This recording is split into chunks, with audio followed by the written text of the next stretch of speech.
Hello, welcome dear students and dear friends. आप सभी का स्वागत है me and my two class के अंतर्गत। यहाँ पर आज मैं आप सभी को बताने जा रहा हूँ, ये फर्स्ट सेमेस्टर वाले जितने भी मेरे प्यारे विद्यार्थी हैं, भले वो रेगुलर हो या प्राइवेट हो, उन दोनों के लिए यहाँ पर सिलेबस सेम है। और मैं यहाँ पर एक नहीं, विभिन्न सब्जेक्ट का सिलेबस यानी कम से कम 7-8 सिलेबस का है ना, या उससे भी ज़्यादा सिलेबस सब्जेक्ट का सिलेबस बताने जा रहा हूँ। तो ये एक जो वीडियो है, वो आपके कॉलेज की जो भी सब्जेक्ट है उससे संबंधित यहाँ पर सिलेबस आपको बता देगा। तो बिल्कुल यहाँ पर हम बढ़ते हैं, और वैसे मैं बात करूँ, आपको ये सिलेबस जो है ना, वो हिंदी मीडियम में यहाँ पे बताऊँगा। लेकिन उससे पहले हम बात करते हैं एग्ज़ाम पैटर्न, कि आपका एग्ज़ाम पैटर्न क्या होगा, किस प्रकार से पेपर में प्रश्न आ सकते हैं। तो पहले वो देखते हैं, फिर बढ़ते हैं सिलेबस की ओर। तो देखिए, टोटली अगर बात करें आपका, वैसे आपको पता होगा कि 20+80 का रेशियो है, ठीक है ना? ये जो शुरुआती जो 20 नंबर है ना प्यारे विद्यार्थियों, ये शुरुआती 20 नंबर, ठीक है? अगर आप शुरुआती 20 नंबर को अगर याद रखें तो पता होगा, ये आंतरिक मूल्यांकन है। आंतरिक मूल्यांकन, यानी इसका मतलब ये हुआ कि आपकी कॉलेज की ओर से ये 20 नंबर तो आपको यूनिवर्सिटी में जाएँगे, ठीक है? और इस बार 80 नंबर है ना, इसका सेमेस्टर एग्ज़ाम होगा। क्या होगा? सेमेस्टर एग्ज़ाम, ठीक है? तो ये इम्पोर्टेंट है। मेन रोल ये है क्योंकि 80 नंबर आपके सेमेस्टर एग्जाम पर डिपेंड करते हैं, ठीक है? ये ध्यान रखिएगा। ओके, और ये रेगुलर वालों को, प्राइवेट वालों को क्या होता है कि 80 नंबर का तो एग्जाम होगा, 20 नंबर उनके, 80 में से आप जितना अच्छा लाते हो उसी अकॉर्डिंग उसका रेशियो ऐड होता है। ओके, अब बात करते हैं एग्जाम पैटर्न। एग्जाम पैटर्न, ठीक है? तो ध्यान रखिएगा, अगर एग्जाम पैटर्न की बात कर रहे हैं तो आपके एग्जाम है ना, वो पेपर दो खंडों में आता है, ए और बी आता है, ठीक है? ए और बी, ये ध्यान रखना, पूरा सिस्टम से हम बता रहे हैं, ठीक है ना? ताकि आपके कोई भी गलतियां ना हो जाए। इधर आपका ए बी भाग समझा देता हूँ, इधर आपका कितने प्रश्न आएंगे, ठीक है ना? प्रश्न कितने होंगे वो बता देता हूँ। इधर भी प्रश्न कितने अंक का होगा, कुल कितने अंक का होगा। और इसके बाद यहाँ पर मैं आपको बता दूंगा शब्द सीमा, कि भाई वो कितने शब्द सीमा में लिखना है, शब्द सीमा, क्योंकि वर्ड लिमिट बहुत जरूरी होती है। वर्ड लिमिट बहुत जरूरी होती है, ठीक है? तो यहाँ पर वो चीज मैं एक बार समझा देता हूँ। ओके, देखिए, खंड अ और ब, ठीक है? दो पार्ट में आएगा आपका पेपर। खंड अ के अंतर्गत आपके कितने प्रश्न आते हैं? 10 प्रश्न। कितने प्रश्न आएंगे? 10 प्रश्न आएंगे, ठीक है? और प्रति प्रश्न, प्रति प्रश्न यानी प्रति प्रश्न कितने अंक का होगा? तो नोट कर लेना, 2 अंक का होगा, ठीक है? और इस प्रकार से 10 प्रश्न, प्रति प्रश्न 2 अंक का हो गया, तो 20 नंबर तो आपका हो जाएगा। खंड में आपके कितने नंबर हो गए? 20 नंबर आएगा, ठीक है? और ये प्रश्न छोटा है, कितने शब्दों में लिखना है? तो नोट कर लेना, 30 से 50 शब्द।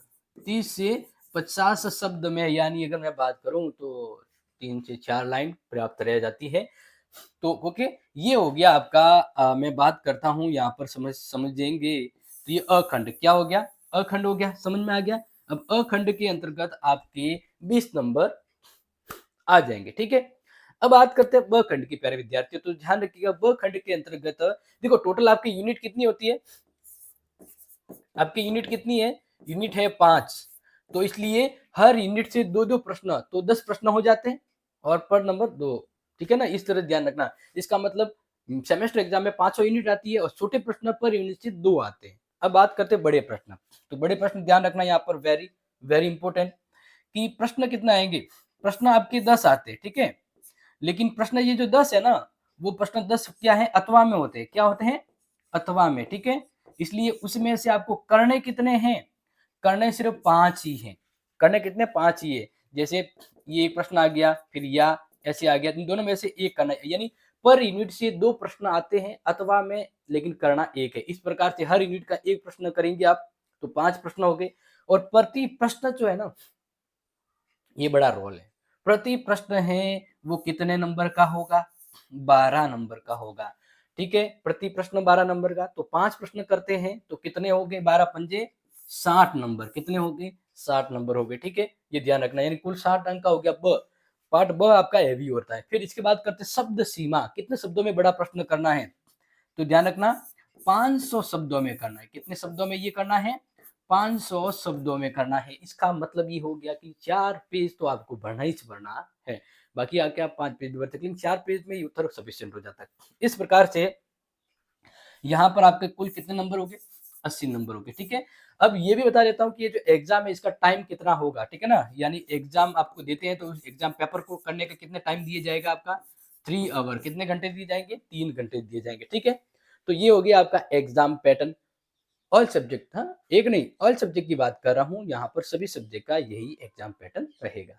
अगर ये आपको समझ में आ चुका है तो अब हम बढ़ते हैं एक एक सिलेबस के बारे में। अब मैं आपको सिलेबस बता देता हूँ, ठीक है। तो अच्छे से नोट कर लीजिएगा। सिलेबस के ऊपर हम शुरुआत में एक एक सिलेबस के एक एक सब्जेक्ट का सिलेबस यहाँ पे बता देते हैं ताकि आपको वो समझ में आ जाएगा, ठीक है। तो बिल्कुल शुरुआत में हम सबसे पहले बढ़ते हैं यहाँ पर। अब यहाँ पर ये देख सकते हैं ना कौन सा सिलेबस, तो देख लीजिएगा ये फिलोसॉफी का सिलेबस है। किसका है? यहाँ पर हम सिर्फ फर्स्ट का बता रहे हैं, first semester philosophy, first semester philosophy का सिलेबस। इसके बाद एक एक करके सबका हम बताएंगे, क्लियर। तो देखिए टोटल कितनी यूनिट होती है? टोटल आपके 5 यूनिट है। कितनी यूनिट है? 5 यूनिट है, ये ध्यान रखना। और हर यूनिट से सवाल आएंगे, 2 बड़े 2 छोटे और 1 बड़ा। देखिए पहला यूनिट परिचय, भारत के सामान्य लक्षण और वर्गीकरण, भारतीय के सामान्य लक्षण वर्गीकरण, दार्शनिक विद्यालयों, आस्तिक और नास्तिक, सावर्क दर्शन, ज्ञान मीमांसा और तत्व मीमांसा। ये हो गया फर्स्ट यूनिट में, क्लियर। अब बात करते हैं सेकंड यूनिट के अंतर्गत। सेकंड यूनिट में रहेगा जैन धर्म, अनेकातवाद, श्याववाद, जैन धर्म में ज्ञान और उसके प्रकार, 7 तत्व, बौद्ध धर्म, फिर बौद्ध धर्म भी इसमें 4 आर्य सत्य, प्रत्यय, समुत्पाद, क्षणिकवाद और अनंतवाद। ओके, अब इसके बाद होगा आपका थर्ड यूनिट जिसमें न्याय है, वैशेषिक न्याय, प्रत्यक्ष अनुमान, अपमान उपमान और शाब, ईश्वर प्रकृति और प्रमाण, वैशेषिक पदार्थ विचार, 7 प्रकार, असत्कार्यवाद और आरंभवाद, आरंभवाद। ओके, तो ये हो गया आपके 3 मिनट तक यहाँ पे समझ में आ चुका होगा। फिर आगे बात करते हैं, ठीक है ना। फोर्थ यूनिट सांख्य योग, जिसके अंदर सांख्य, सत्कार्यवाद और उसकी आलोचनाएं, प्रकृति के लिए प्रकृति और प्रमाण, पुरुष का स्वरूप और प्रमाण, प्रकृति का विकास। नोट करते जाइएगा जो जो आपको बता रहा हूं। योग, योग मनोविज्ञान, चित्त, चित्तवृत्ति तथा चित्त भूमि, 8 गुना साधन योग काल। इसके बाद लास्ट आपकी 5वीं जो यूनिट है उसमें देखिए मीमांसा और वेदांत, मीमांसा, प्रमाण, प्रमाणवाद, ख्यातिवाद, वेदांत, शंकर ब्रह्म की अवधारणा, मायावाद और उसकी आलोचना, जीव और मोक्ष, रामानुज, इसके बाद ईश्वर, जीव और जगत। तो ये हो गया आपका यहाँ पर फिलोसॉफी का सिलेबस। समझ में आ गया? अच्छे से क्लियर। अब बढ़ते हैं इसी प्रकार से नेक्स्ट सब्जेक्ट लेते हैं हम यहाँ पर, और ये कौन सी सब्जेक्ट है? ये है समाज शास्त्र। मैं यहाँ पर लिखवा देता हूँ आपको, समाज शास्त्र, ठीक है ना। फर्स्ट सेमेस्टर समाज शास्त्र का सिलेबस बता रहा हूं, सोशियोलॉजी, क्लियर। यस, तो अब इनका सिलेबस भी देख लीजिए। इसमें भी टोटल कितनी यूनिट है प्यारे विद्यार्थियों? 5 यूनिट है, ठीक है। 5 यूनिट है टोटल। अगर आप समझें इसको तो अच्छे से समझ लीजिएगा।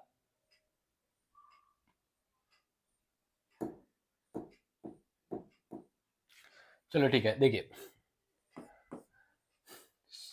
समाज शास्त्र की प्रकृति और दायरा, अन्य सामाजिक विज्ञान के, अन्य सामाजिक के साथ संबंध, सामाजिक विज्ञान के साथ, और सामाजिक विज्ञान के अंतर्गत है सामाजिक नृविज्ञान, अर्थशास्त्र और राजनीति विज्ञान। यानी कहने का मतलब है कि समाज शास्त्र का अन्य सामाजिक विज्ञानों से संबंध, जिसमें आ जाएगा सामाजिक नृविज्ञान, अर्थशास्त्र और राजनीति विज्ञान, क्लियर। फिर दूसरी यूनिट में क्या रहेगा प्यारे विद्यार्थियों? तो देखिए समाज, समुदाय, संघ, संस्था की अवधारणा, ये आ जाएगी। ये हम पढ़ा रहे हैं आपको। ये भी जितना भी मैं सिलेबस बता रहा हूँ ना, उसमें से मोस्ट ऑफ सिलेबस अपनी क्लास से अवेलेबल है, पूरी की पूरी अवेलेबल है। और इसके नोट्स है हमारे क्लासी सेट ऐप पर अवेलेबल है, जाइए और ऑफर के साथ ले सकते हैं, ठीक है ना। ऐप का नाम है क्लासी सेट ऐप, ठीक है, वहां से आपको मिल जाएगा। आगे बढ़ते हैं तो देखिए तीसरा यूनिट सामाजिक समूह, अर्थ और प्रकार, प्राथमिक और द्वितीयक सामाजिक प्रक्रियाएं, अर्थ और प्रकार, सहयोग, प्रतिस्पर्धा और संघर्ष। समझ में आ गया? चलो अब आगे बात करते हैं। नेक्स्ट बात करते हैं फोर्थ यूनिट, तो सामाजिक नियंत्रण, औपचारिक और अनौपचारिक, सामाजिक स्त्रीकरण, आधार, रूप, स्थिति और भूमिका, आधार और स्वरूप। तो ये हो गया इसमें 4 यूनिट। और समाजशास्त्र का 5वां जो यूनिट है प्यारे विद्यार्थियों, वो है सामाजिकरण, शरण, एजेंसिया, सामाजिक परिवर्तन, अर्थ और कारक, विकास, प्रगति, विकास और प्रगति। ठीक है, तो ये हो गया अपना 5 यूनिट का सिलेबस। ठीक है, अब इस प्रकार से नेक्स्ट सब्जेक्ट की ओर बढ़ते हैं। तो नेक्स्ट आप यहाँ पर जो देख रहे हैं, ये कौन सी सब्जेक्ट है? ये जो सब्जेक्ट है वो है हिंदी साहित्य। कौन सी सब्जेक्ट है? नोट कर लीजिएगा, यहाँ पर मैं लिखवा देता हूँ, हिंदी साहित्य, जिसकी क्लासें अवेलेबल है अपने चैनल पर। ठीक है ना, ये हिंदी साहित्य का सिलेबस यहाँ पर बता रहा हूँ। देखिए, इसमें भी टोटल 5 यूनिट है। तो पहला यूनिट क्या है वो देख लीजिए, हिंदी साहित्य का आदिकाल, काल विभाजन, नामांकन, आदिकाल परिस्थितियां, साहित्य का वर्गीकरण, आदिकाल की प्रमुख काव्य धाराएं जैसे सिद्ध, नाथ और जैन का परिचय एवं वैशिष्ट्य, प्रमुख रासो काव्य, परिचय, विशिष्ट और प्रमुख कवि, आदिकालीन हिंदी साहित्य की सामान्य विशेषताएं। क्लियर, समझ में आ गया? अब बात करते हैं दूसरा यूनिट, तो भक्ति काल, सामाजिक और राजनीतिक सांस्कृतिक पृष्ठभूमि, संत काल काव्य धारा की प्रमुख काव्य प्रवृत्तियां, विशेषताएं और प्रमुख कवि। इसके अलावा सूफी काव्य की प्रमुख प्रवृत्तियां, विशेषताएं एवं प्रमुख कवि, राम भक्ति काव्य धारा की प्रमुख काव्य प्रवृत्तियां, विशेषताएं एवं प्रमुख कवि। फिर एक कृष्ण भक्ति काव्य धारा की प्रमुख काव्य प्रवृत्तियां, विशेषताएं एवं प्रमुख कवि, और भक्ति काल की सामान्य विशेषताएं। ये हो गया दूसरा यूनिट। तीसरा यूनिट, रीतिकाल, रीतिकाल की ऐतिहासिक पृष्ठभूमि, रीतिबद्ध कवि एवं रीति मुक्त, रीति सिद्ध, रीति मुक्त कवि तथा उनके काव्य की प्रमुख प्रवृत्तियां और विशेषताएं। फिर इसी प्रकार से 4 यूनिट में है आधुनिक काल, 1857 का स्वतंत्रता संग्राम और हिंदी नवजागरण, भारत तेंदु युग की काव्य प्रवृत्तियां और विशेषताएं, महावीर प्रसाद द्विवेदी युग की काव्य प्रवृत्तियां और विशेषताएं, मैथिली शरण गुप्त और राष्ट्रीय काव्यधारा, छायावाद, प्रगतिवाद, नई कविता, सामान्य परिचय एवं विशेषता आधुनिक काल की। ठीक है, फिर है इसी प्रकार से अपनी लास्ट यूनिट है, वो 5वीं यूनिट है, हिंदी की प्रमुख गद्य विद्याएं, जिसमें उपन्यास, कहानी, नाटक, निबंध, आलोचनाएं, आत्मकथा, जीवनी, एकांकी, स्मरण व रेखा चित्र का उद्भव और विकास। तो इस प्रकार से ये है आपके हिंदी साहित्य का फर्स्ट सेमेस्टर का सिलेबस। समझ आ गया? चलो अब आगे बढ़ते हैं, नई सब्जेक्ट लेते हैं और आपकी वो है, तो देखिए यहाँ पर हम आपको जो बता रहे हैं, नोट कर लीजिएगा, अभी हाथों हाथ जो आपको समझा रहे हैं, ये है बीए फर्स्ट सेम, और अब अनुमान लगा दिया होगा कौन सा है, इतिहास का सिलेबस है। किसका सिलेबस है? इतिहास का नया सिलेबस, इतिहास यानी हिस्ट्री। ओके, तो अब ये सिलेबस भी आप समझ लीजिए, इसकी क्लास अवेलेबल है। अब तक हमने 2 यूनिट कंप्लीट करवा दिए, आपने अगर क्लास नहीं देखी है तो देख लीजिए। देखिए यहाँ पर समझिएगा, पहली इकाई, स्रोत, भारतीय इतिहास को जानने के स्रोत, भारतीय इतिहास को जानने के स्रोत, साहित्य, पुरातत्व, पुरापाषाण संस्कृति, अनुक्रम, भौगोलिक वितरण, पत्थर उद्योग का विकास, उपयोग, मध्य पाषाण काल संस्कृति, क्षेत्रीय और कालानुक्रम वितरण एवं मेगालिथ संस्कृति। क्लियर, ये है आपकी पहली यूनिट में।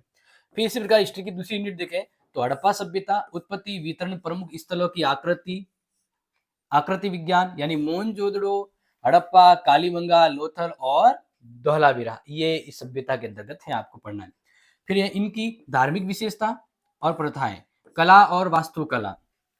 फिर इसी के साथ है वैदिक साहित्य में परिलक्षित समाज, अर्थव्यवस्था, राजनीति और धर्म, ये भी आपके सेकंड यूनिट में प्यारे विद्यार्थियों।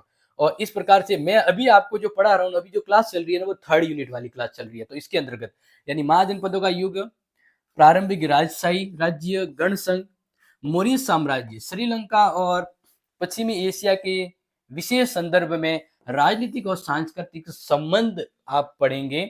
फिर अशोक का धम्म, उसकी प्रकृति और प्रचार, इसके अलावा मौर्यकालीन व्यवस्थाओं के अंतर्गत कला एवं वास्तुकला, फिर गिल्ड ये आएगा, वेरी वेरी इंपॉर्टेंट। गिल्ड के संदर्भ में सामाजिक आर्थिक गतिविधियां। अभी गिल्ड क्या, व्यापारिक समूह, ये आप पढ़ेंगे जब हम और इसको पढ़ाएंगे। आगे है नेक्स्ट 4 यूनिट देख लीजिए। 4 यूनिट मौर्योत्तर काल यानी मौर्य काल के बाद समाज और राजनीति कैसी थी, यानी समाज और राजनीति, धर्म और संस्कृति, इसके बाद महायान बौद्ध धर्म का उद्भव, वैष्णव और शैव पूजा पद्धतियों का प्रसार, इसके बाद कला, वास्तुकला और मूर्तिकला, यानी मौर्योत्तर काल के बाद की। फिर आता है संगम युग, वेरी वेरी इंपॉर्टेंट, संगम युग। संगम युग यानी दक्षिण के इतिहास को संगम युग के अंतर्गत माना जाता है। तो वहां के समाज, भाषा, साहित्य, ये आपको पढ़ना, ठीक है। फिर है लास्ट हिस्ट्री के अंदर 5वीं यूनिट है प्यारे विद्यार्थियों। 5वीं यूनिट देख लीजिए एक बार। गुप्तों का युग, किसका, गुप्त वंश में, ठीक है ना, गुप्त वंश की बात हो रही है। गुप्तों का युग, प्रशासनिक संस्थाएं, सांस्कृतिक विकास, कला, वास्तुकला, मूर्तिकला, चित्रकला, साहित्य और धर्म। फिर मध्य एशिया के साथ सांस्कृतिक संबंध। तो ये हो गया आपके लिए इतिहास, हिस्ट्री के फर्स्ट सेमेस्टर का रेगुलर और प्राइवेट वालों का सिलेबस। समझ में आ गया, नोट डाउन कर लीजिएगा। चलो अब आगे बढ़ते हैं, नया विषय लेते हैं यहाँ पर, भूगोल। क्या लेते हैं, भूगोल। जिसको भूगोल का सिलेबस समझना है, पेपर है भौतिक भूगोल, फिजिकल ज्योग्राफी, क्लियर। इसमें भी देखिए 5 यूनिट है टोटल। तो सबसे पहले पहली यूनिट देख लीजिए, पृथ्वी की उत्पत्ति, पृथ्वी का आंतरिक भाग, जैसे आइसोटेसी का सिद्धांत, धरती की गति, वलन और दोष, केवल उसके प्रकार को समझना है, चट्टाने उसका वर्गीकरण। ये तो हो गया आपकी पहली यूनिट में। फिर है दूसरी यूनिट, भूकंप और ज्वालामुखी, प्रमुख स्थल रूप, पर्वत, मैदान, पठार और झीलें। इसके बाद यहाँ पर प्यारे विद्यार्थियों आपको थर्ड यूनिट में क्या पढ़ना है वो भी जान लीजिए। अपक्षय, अनाच्छादन, कटाव का सामान्य चक्र, नदियों का कार्य। ये भी टोटल देखो, आपको पहले ही मैं बता देता हूँ कि अपना जो सिलेबस है ना वो 80 नंबर का आएगा सेमेस्टर मैन, और एग्जाम पैटर्न मैंने सबका बता दिया, सेम एग्जाम पैटर्न है सभी विषय के लिए। अब इसी प्रकार से आगे बढ़ते हैं, और ग्लेशियर, भूजल और हवाएं, ये हो गया आपकी तीसरी यूनिट में भूगोल का। फिर चौथी यूनिट देख लीजिए प्यारे विद्यार्थियों, वायुमंडल, संरचना और संरचना, यानी इसमें सूर्य ताप और तापमान आ जाएगा, क्लियर। इसके अलावा वायुमंडलीय दबाव, हवाएं, आर्द्रताएं, वर्षा और चक्रवात, ये भी आपके 4th यूनिट में है। फिर अंतिम जो 5वां यूनिट है ज्योग्राफी, उसके है जलमंडल, यानी समुद्र के पानी का तापमान, महासागर की लवणता, महासागर में जमा विन्यास, ज्वार और धाराएं, ज्वार धारा, ठीक है ना, ज्वार भाटा ज्वार जो है वो इसमें आ जाएगा। तो ये हो गया ज्योग्राफी का सिलेबस फर्स्ट सेमेस्टर वालों के, समझ में आ गया। और वैसे ज्योग्राफी रेगुलर की होती है, प्राइवेट की होती नहीं है, तो ये रेगुलर वालों का हो गया। अब इसी प्रकार से आगे बढ़ते हैं, नेक्स्ट हम आपको यहाँ पर ले आते हैं, और ये है बीए फर्स्ट सेमेस्टर वालों का, किसका, वापिस वही बीए फर्स्ट सेम, ठीक है। लेकिन कौन सी सब्जेक्ट है, आप अब तक तो समझ गए होंगे, ये है राजनीति विज्ञान। कौन सी विषय है, राजनीति विज्ञान, यानी पॉलिटिकल साइंस। तो इस बार पॉलिटिकल साइंस का क्या सिलेबस है तो देख लीजिए। टोटल मिलाकर बात करें तो पेपर का जो नाम है वो है राजनीतिक सिद्धांत की मूल अवधारणाएं, क्लियर। और इसके अंदर कितनी यूनिट आएगी आपके, टोटल 5, 1 2 3 4 5 यूनिट। तो पहली यूनिट क्या है देख लीजिए, राजनीतिक सिद्धांत का अर्थ, प्रकृति और क्षेत्र, बस शॉर्ट एंड स्वीट में। इसकी क्लासे अवेलेबल है, एडवांस कोर्स अवेलेबल है, एडवांस नोट्स अवेलेबल है, एवरीथिंग इज पूरे पूरे पूरे नंबर लाने की पूरी जो फैसिलिटी वो अवेलेबल है अपने यहाँ, और क्लासेज भी फ्री है। फिर ये दूसरी यूनिट राज्य, इसकी प्रकृति, राज्य का आंगिक सिद्धांत, राज्य के कार्य, लोक कल्याणकारी राज्य की अवधारणाएं, ये हो गया इसके अंतर्गत दूसरी यूनिट। फिर बात करते हैं तीसरी यूनिट में, तो संप्रभुता की अवधारणा, इसकी आवश्यक तत्व, प्रकार, ऑस्टिन की संप्रभुता का सिद्धांत। फिर इसी प्रकार से 5वीं यूनिट में, चौथी यूनिट में देख लीजिए, आधारभूत अवधारणा, जिसमें शक्ति, सत्ता और राजनीतिक संस्कृति, वेरी वेरी इंपॉर्टेंट। इसी प्रकार से नेक्स्ट 5वीं यूनिट जो है वो है लोकतंत्र की अवधारणाएं, अर्थ, गुण, दोष और Montesquieu, very very important, Montesquieu का शक्ति पृथक्करण सिद्धांत। समझ में आ गया। तो ये हो गया पॉलिटिकल साइंस का फर्स्ट सेमेस्टर का सिलेबस। अब आगे बढ़ते हैं, नेक्स्ट यहाँ पर लेते हैं बीए प्रथम सेमेस्टर लोक प्रशासन का सिलेबस, किसका, लोक प्रशासन, जिसको कहते हैं पब्लिक एडमिनिस्ट्रेशन, और पेपर का नाम है लोक प्रशासन के सिद्धांत। पेपर आपकी सब्जेक्ट है लोक प्रशासन, जिसको पब्लिक एडमिनिस्ट्रेशन भी कहते हैं। इसकी भी टोटल 5 यूनिट है। तो पहली यूनिट, फर्स्ट यूनिट देखिए, लोक प्रशासन का अर्थ, प्रकृति, क्षेत्र, विकासशील समाज में लोक प्रशासन की भूमिका, लोक एवं निजी प्रशासन, लोक प्रशासन का अध्ययन के क्षेत्र में उद्विकास। फिर इसी प्रकार से आपके यूनिट 2 जो है उसमें देख लीजिए, लोक प्रशासन में नवीन प्रवृत्तियां, नवीन लोक प्रशासन, विकास की अवधारणाएं, नवीन लोक प्रशासन का उदारीकरण, नवीन लोक प्रशासन का प्रबंध और उदारीकरण, निजीकरण व वैश्वीकरण का प्रभाव। नेक्स्ट बढ़ते हैं, यूनिट 3 में देख लीजिए, संगठन, अर्थ व प्रकृति, औपचारिक व अनौपचारिक संगठन, संगठन के स्वरूप, विभाग, निगम, बोर्ड, सूत्र, स्टाफ व सहायक अभिकरण। फिर यूनिट जो 4 है वो देख लीजिए, संगठन के सिद्धांत, पद सोपान, आदेश की एकता, नियंत्रण की सीमा, परिवीक्षण, प्रयोजन, केंद्रीकरण और विकेंद्रीकरण। और लास्ट में जो 5वीं यूनिट है वो है संगठन की विचारधाराएं, वैज्ञानिक प्रबंध यानी टेलर के द्वारा, शास्त्रीय विचारधारा जो फेयोल और उर्विक के साथ साथ गुल्ली की आपको पढ़नी है। फिर है मानव संबंध विचारधारा, एल्टन मेयो की पढ़नी है, और व्यवहारवाद संबंधी हर्बर्ट साइमन। तो ये हो गया प्यारे विद्यार्थियों आपके लोक प्रशासन का सिलेबस, समझ में आ चुका होगा। इसी प्रकार से आगे बढ़ते हैं, और ये है सबके लिए, हाँ सबके लिए क्या है ये, तो ये है हिंदी अनिवार्य का सिलेबस, हिंदी अनिवार्य, ठीक है ना, जिसको हम हिंदी कंपलसरी भी कह सकते हैं, या इसको अगर और नाम दें तो आप इसे सामान्य हिंदी भी कह सकते हैं, सामान्य हिंदी, ठीक है। तो ये सिलेबस सभी के लिए, बीए फर्स्ट सेमेस्टर के अंतर्गत सभी के लिए अवेलेबल, रेगुलर और प्राइवेट सभी का ये पेपर है हिंदी अनिवार्य का। तो जान लीजिए क्या है, टोटल इसमें 3 यूनिट है, कितनी यूनिट है, 3 यूनिट है, लेकिन पेपर है ना, पेपर है वो 80 नंबर का आएगा। और यहाँ जो प्रश्न, यहाँ जो एग्जाम पैटर्न है वो फेल हो जाता है, यानी जो पिछला एग्जाम पैटर्न जो बताया ना वो फेल हो जाता है, क्योंकि यहाँ पर यूनिट से है ना प्यारे विद्यार्थियों, कितने ना आएंगे, 80 नंबर का है। तो मेरे हिसाब से आपके 25 और 26 नंबर है ना, उससे भी, यानी अगर बात करूं 26 नंबर के हिसाब से पेपर आएगा, पर इकाई से आपकी 25 या 26 नंबर के प्रश्न आएंगे, ठीक है। यानी एक बड़ा प्रश्न है ना, ऑलमोस्ट शायद 18-20 नंबर का हो सकता है। तो इसमें 3 यूनिट है, इसलिए आपका पैटर्न भी इजी है और क्लासेज भी मैं ले रहा हूँ और सब कुछ इजी रहेगा। अभी मैं आपको जो पढ़ा रहा हूँ, कल ही मैंने क्लास ली है, कल मैंने आपको विशेषण पढ़ा दिया है, कंटिन्यू ज्वाइन कीजिए, आप पास हो जाएंगे विद गारंटी। तो देखिए ये सिलेबस देखते हैं, भाषा की परिभाषा, प्रकृति विविध रूप, हिंदी भाषा की विशेषताएं, क्रिया, विभक्ति, सर्वनाम, विशेषण एवं अव्यय। इसके अलावा हिंदी की वर्ण व्यवस्थाएं, अव आ ई उ ए, वो वाली। इसके बाद इकाई 2 में क्या है देख लीजिए, संधि, समास, उपसर्ग और प्रत्यय, ये आपके इकाई 2 के अंतर्गत आपको पढ़ना है। फिर इकाई 3 में क्या पढ़ना है, भाषा संप्रेषण के सरण, स्वर्ण, अभिव्यक्ति, वाचन तथा लेखन। समझ में आ रहा है, बहुत इंपॉर्टेंट है सिलेबस इनका। फिर है हिंदी वाक्य रचना, वाक्य तथा उपवाक्य, वाक्यों के भेद, वाक्य रूपांतरण। फिर है भावार्थ और व्याख्या, यानी आलेख लेखन, पत्र लेखन, प्रार्थना पत्र, आवेदन पत्र, शिकायती पत्र, आवेदन पत्र और व्यावसायिक पत्र, ठीक है। तो ये है आपके सिलेबस में हिंदी अनिवार्य का सिलेबस, समझ में आ गया।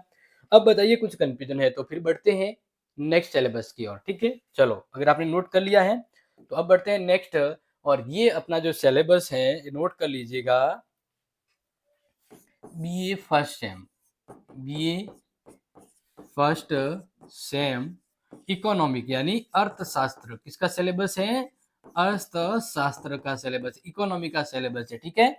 देख लीजिए पूरा, ये है पहली यूनिट, इधर है फर्स्ट यूनिट, ठीक है। ये पहली यूनिट, अर्थशास्त्र, दायरा, प्रकृति, बुनियादी आर्थिक समस्याएं, कमी और विकल्प, सूक्ष्म स्थूल अर्थशास्त्र, आर्थिक विश्लेषण के तरीके, आगमनात्मक, निगमनात्मक, एस्थेटिक और गतिशील पद्धति, इसके अलावा कुल, औसत, सीमांत मात्राओं का की अवधारणा, क्लियर।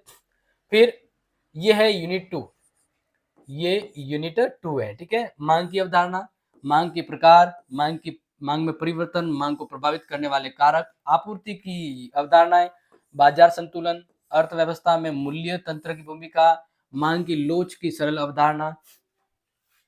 फिर ये है यूनिट 3, ये है यूनिट 3, उपयोगिता, उपयोगिता का कार्डिनल और ऑर्डिनल दृष्टिकोण, टीयू, एयू और एमयू के बीच संबंध और घटती सीमांत उपयोगिता का नियम, उदासीनता वक्र, विशेषता अवधारणा, एमएआरएस और उपभोक्ता संतुलन एवं बजट। ठीक है, नेक्स्ट है ये 4 यूनिट है। आइसो क्वांट वक्र विशेषताएं, एम एमआरटीएस की अवधारणाएं, आइसो लागत रेखा, उत्पादन फलन फलन का अर्थ परिवर्तन अनुपात के नियम, पैमाने की अवस्थाएं अर्थव्यवस्थाएं, लागत की सरल अवधारणाएं। इसके अलावा फिर ये है 5वीं यूनिट के अंदर है कमोडिटी बाजार, पूर्ण प्रतिस्पर्धा बाजार की विशेषताएं, फर्म उद्योग का संतुलन, मूल्य उत्पादन निर्धारण, एकाधिकार विशेषताएं, मूल्य उत्पादन निर्धारण, प्रतिस्पर्धा बाजार और एकाधिकार के बीच अंतर। ये हो क्या इकोनॉमी का सिलेबस। क्लियर। इसी प्रकार से अब अगली सब्जेक्ट की ओर बढ़ते हैं और ये आपका जो सिलेबस है ये नोट कर लीजिएगा, शारीरिक शिक्षा यानी फिजिकल एजुकेशन। ठीक है ना, एजुकेशन साइकोलॉजी, आप जो भी समझे इसको नोट कर लीजिएगा। ये है शारीरिक शिक्षा के संबंध में, ठीक है ना, यानी एजुकेशन फिजिकल एजुकेशन के अंतर्गत है, तो इसको समझ लीजिए।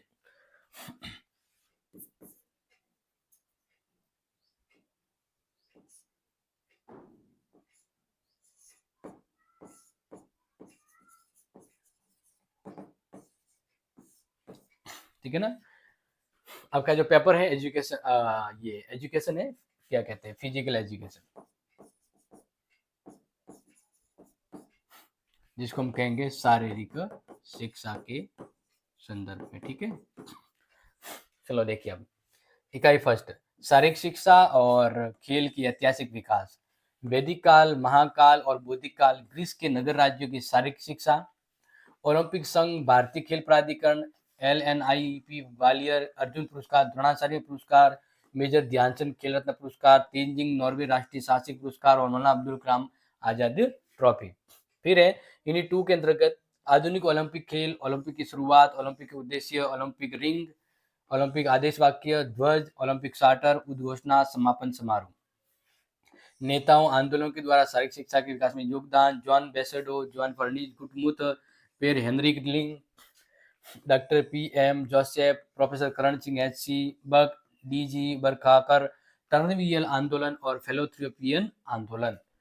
इसके अलावा फिर है इकाई थर्ड के अंतर्गत दार्शनिक आधार, आदर्शवाद और शारीरिक शिक्षा, व्यवहारिकता और शारीरिक शिक्षा, प्रकृतिवाद और शारीरिक शिक्षा, यथार्थवाद और शारीरिक शिक्षा। ठीक है, इसके अलावा नेक्स्ट है 5वीं यूनिट, जो चौथी यूनिट है, जैविक और शारीरिक आधार, वंशानुगतता और पर्यावरण, वृद्धि और विकास के चरण में उसका महत्व, शारीरिक शिक्षा और मोटर वृद्धि और विकास के नियंत्रण करने वाले सिद्धांत, व्यक्ति की कालानुक्रम, शारीरिक और मानसिक आयु, विभिन्न प्रणालियों के लिए व्यायाम का लाभ। और 5वीं यूनिट है प्यारे विद्यार्थियों आपके लिए, मनोविज्ञान और समाजशास्त्रीय आधार पर शारीरिक शिक्षा में मनोविज्ञान तत्वों का महत्व और निहितार्थ, मन और शिक्षा के बारे में धारणाएं, मनुष्य की मनोशारीरिक एकताएं, सीखने को प्रभावित करने वाले स्थिरता और कारक, शारीरिक शिक्षा खेल समाज की जरूरत, शारीरिक शिक्षा और खेल के समाजशास्त्रीय निहितार्थ और शारीरिक गतिविधियां तथा खेल मनुष्य की सांस्कृतिक विरासत। तो ये थोड़ा बड़ा सिलेबस है, लेकिन हमने आपको पूरा ही 1 पेज में समझा दिया। आप चाहे तो स्क्रीनशॉट ले सकते हैं। इस तरह से हमने टोटल लगभग 7-8 सिलेबस यानी 8 सब्जेक्ट के सिलेबस बता दिए हैं। तो आप ये क्लास है ना, सभी को शेयर कर लीजिए, क्योंकि आपका सिलेबस देखना आपको जरूरी है, समझना जरूरी है, और एग्जाम पैटर्न यहाँ पर आपको समझा दिया। हिंदी कंपलसरी के अलावा बाकी सबका एग्जाम पैटर्न है वो सेम रहेगा। ठीक है, तो शेयर करें, और क्लास है वो रेगुलर शाम के समय हो रही है, तो ज्वाइन करें, और नोट्स अवेलेबल हैं, ऐप डाउनलोड कीजिए क्लासेस चैट ऐप, एंड आज ही पढ़ना शुरू करें, क्योंकि एग्जाम बहुत जल्द है। Thank you so much. जय हिंद, जय भारत।